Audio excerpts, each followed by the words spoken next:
my fellow readers. My name is Greg, and this is Ghost Readers in the Sky, where I start with the history and literature of the American West and then gallop off into whatever direction I feel like.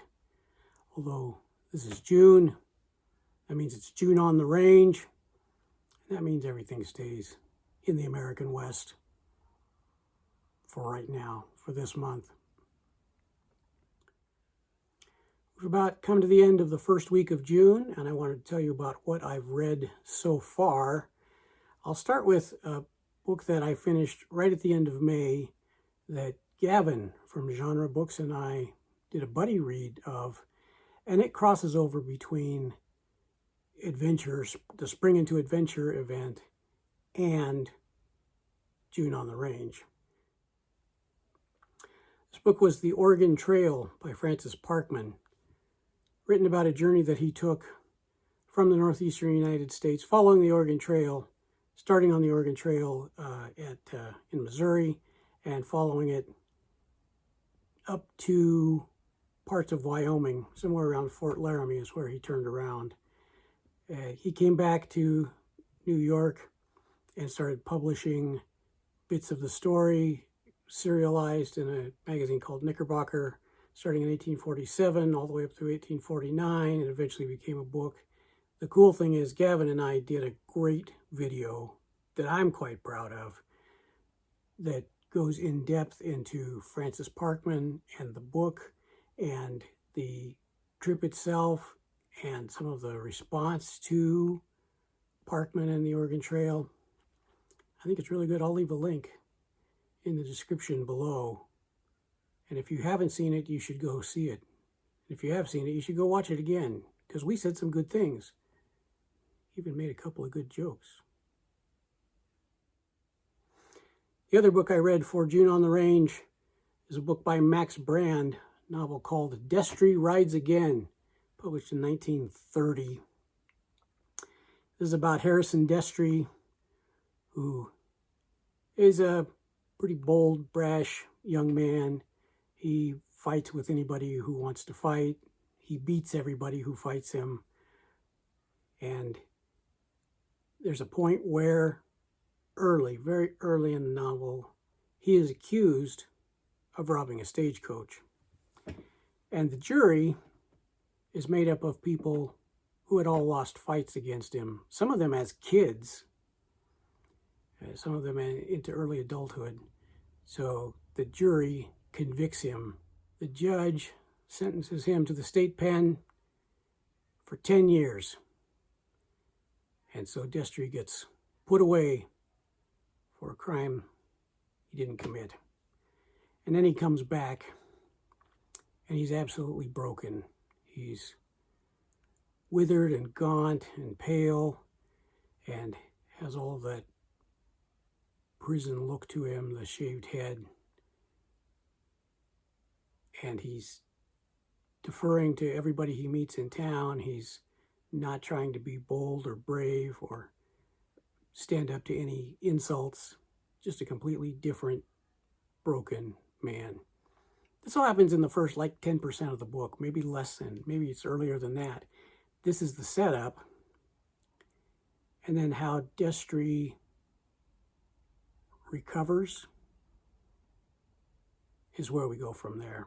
And so as we watch the way Destry changes, the way his relationship with the jurors changes, with his friends that he left behind, it's a fascinating study. It's a fantastic plot. These are great characters. It's a great plot. It's well written, it's moving, and it'll have you on the edge of your seat. It's Mack Brand's Destry Rides Again from 1930. There is a film that was called Destry Rides Again, starring Jimmy Stewart and Marlene Dietrich, which, as far as I can tell, has absolutely nothing to do with this book. Go figure. As part of June on the Range, and not just part of June on the Range, but part of something I've been doing since April, is a Cowboy Poetry Thursday. So every Thursday I read or recite a cowboy poem, posted here on this channel, Ghost Readers in the Sky. And as I have said in previous videos, I am not somebody who thinks the American West has to be constrained to what is now the United States. I think that it's absolutely important to understand what was going on in Mexico at the same time, what was going on in Canada at the same time, and as people move back and forth across borders, it becomes a really fascinating story, even though most Westerns are centered on the American West and those states kind of between the Cascade Mountains and the Rocky Mountains. There's a lot more to the West and to the idea of Westerns than fits into that fairly compact geography. And so I've said Yukon stories, Klondike stories.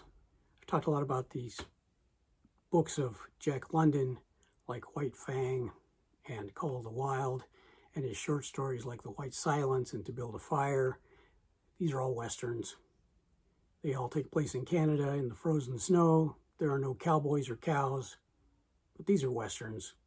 They are the same type of people who are going into the frontier to do something new.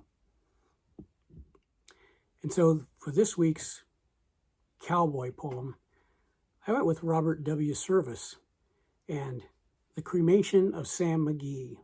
This poem was published in 1907. It was in a book called Songs of the Sourdough, and it probably is Robert W. Service's most famous poem. And it's set out in the ice and snow on the Dawson Trail, coming up to the Yukon River, and about two sled drivers, one who we just know as Cap, who narrates the poem, and Sam McGee, who asks that if he dies, he be cremated. That's how it's a narrative poem, tells a story. It has a lot of humor. It has a lot of really fun playing with words. And I'll leave a link to that in the description below as well, so that you can hear me read Robert W. Service's poem, The Cremation of Sam McGee. Now we'll move into film. Best film I watched this week was Hondo. It's a 1953 film. It stars John Wayne, Geraldine Page, and Ward Boyd. It's based on a short story that Louis L'Amour wrote in 1952, or at least it was published in 52 in Collier's magazine. And that story was called The Gift of Cochise. John Wayne read the story, loved the story, and he bought the film rights from Louis L'Amour, and then got a friend of his to write the script for the full-length movie, expanding on a number of parts of the story that weren't in the short story, because the short story was, as you might expect, short. But then Louis L'Amour came back around, and he wrote a full novel called Hondo, which is in many ways a novelization of the film. It was based on the short story that he wrote. It's kind of an interesting cycle there. But John Wayne plays Hondo Lane, who comes across in Apache territory, comes across a woman and her young son. Reminds me a lot of Shane, which came out, the films came out in the same year. They both came out in 1953. But John Wayne stumbles across this household.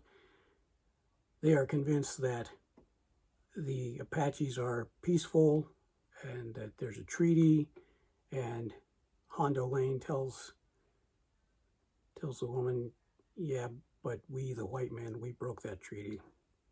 So the Apaches are not safe anymore. And then lots of other things happen. The Army's trying to clear out the area of all the settlers. You get a lot of time with the Apaches. It's a really well done film, fairly short, I think an hour and 24 minutes, just about right actually, with an older John Wayne. He was in his 40s when he did this film, and it was the first film that he did with his own production company. Really good film, worth watching. Hondo from 1953. And then I watched a couple of B-Westerns. B-Westerns, of course, are not usually of the highest quality. They are meant to be fillers in the the Saturday matinee. They're meant to be the B-side, like the B-side of a record. They're not meant to have the stars and the draw of Hollywood. They're just supposed to be a good, fun time. Most of the B-Westerns, highly adventurous, lots of action. First one I watched is called Oklahoma Badlands. It's a 1948 film. It stars Allan "Rocky" Lane, who was best known for portraying Red Ryder. It also has Eddie Waller and Mildred Coles. It's a straight-up action film about a guy who has a ranch who gets killed by the outlaws of the area, the organized outlaws, of course, under the rule of one of the rich people in town. Very standard kind of Western plot. The son calls his friend Rocky to help straighten things out. And then the cousin arrives from the east to take over the ranch. All kinds of stuff happens. It's pretty good. It's straightforward. It's a fairly simple plot, but it's really, really nicely done. Lots of great action. Lots of pretty amazing action scenes. This one was directed by the great stuntman, Yakima Canet. Yakima got his start doing stunts. He did some starring roles in the silent film era, but mostly he was involved in stunts after we got talkies. He was a rodeo cowboy. He won Pendleton and some other big pro rodeo championships. Tom Mix is the one who recruited him to start doing films in Hollywood, and he became known for his stunts, particularly the stunt in Stagecoach, where he goes underneath the horses, underneath the stagecoach to come out the back. Yeah, if you haven't seen that, go find that movie. It's a John Wayne film from 1939. Yakima Canet did the stunts, devised the stunts. He also made a lot of improvements into how stunts were done, made them a lot safer. And even though he's done some directing and some starring, he is known as the person who, in so many ways, defined the Hollywood stuntman in the 1930s and 40s. The other B-Western I watched, it's called Rawhide Rangers. It's about a group of Texas Rangers. It stars Johnny Mack Brown, Fuzzy Knight, Catherine Adams Doty. Filmed in 1941. And this is a little more silliness. Johnny Mack Brown plays a Texas Ranger who's hunting for the gang that shot his brother. But in the meantime, we get, there's actually quite a bit of music. It's not the Gene Autry level, or Roy Rogers and the Sons of the Pioneers, or Tex Ritter, or Rex Allen, or Carolina Cotton, or any of the other great singing cowboys and cowgirls.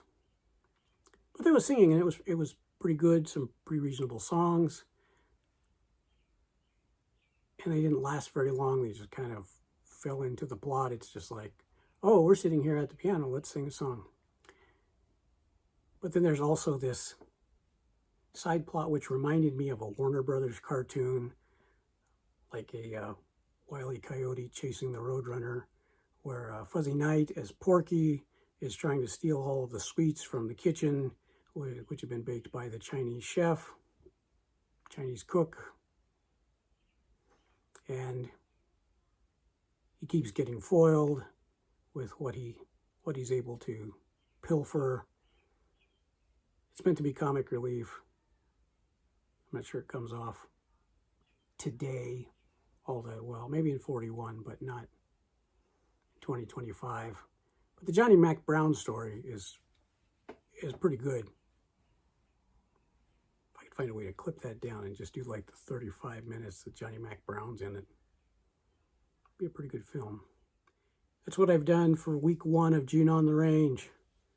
A couple of books, a cowboy poem, 3 films, and there'll be lots more coming up in subsequent weeks because June on the Range is just starting out. We're only a quarter of the way through. We got lots more time to read Westerns, to watch Westerns, to read poetry, to listen to music, whatever it is that you want to do to celebrate the American West, and whatever that means to you. Thanks so much for listening today, watching this video. I appreciate everybody who's out there watching, paying attention, leaving comments. It's just good to see you. Thank you. And until next time, my name is Greg. This is Ghost Readers in the Sky. And I am in search of a sign-off line.